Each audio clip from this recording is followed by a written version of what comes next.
It feel like when you're winning, you're succeeding, but then you all of a sudden go, I've still got monsters in me. You know, when you say and use the word monsters, just for clarity so people can understand, of course we're talking about the different levels to you, right? And within the levels that I've discovered in myself, of myself, you know, you got your good versions and your bad versions. And the bad versions I refer to as monsters, but just because they're bad doesn't mean they don't have good quality. And when you're winning and you're succeeding, there's this idea that everything is right. There's this idea that perfection is now presented itself and life moving forward is going to be just an easy road. And it's not until you're in that position where you expect perfection and you think that you start to see the true problems and flaws really present themselves.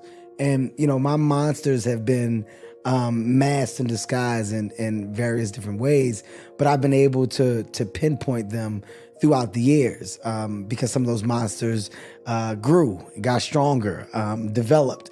You're talking about the world of an ego, the idea of who you think you are versus what you are, or the idea of expectations and needs as to what you feel you need and what you have to have. That's a monster that's feeding that, right? That engine of, well, now that I'm making money, this is what I should have, this is how I should look, this is how I'm supposed to be. That's a monster that you're feeding, because ultimately you're buying in to something that you're creating. You're enhancing this world of thought. And it's not till you sit down and you take a breather and you start to really figure out the true definition of happiness for you. You start to really understand the adult that you have grown into and the level of maturity that has now, I guess you can say, have been banked inside the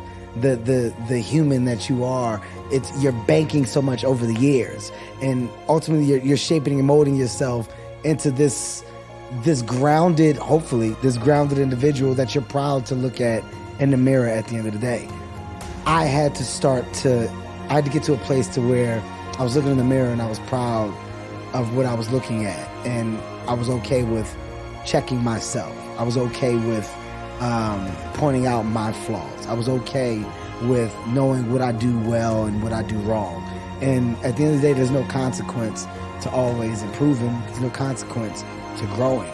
You're in a time now where people almost frown upon the world of growth. I embrace that. I embrace the world of correction. So the monsters and the world of how to tame them came from me understanding the different levels of monsters that have presented themselves to me over the years, and me getting them to a point to where I put them in a place where I can control them.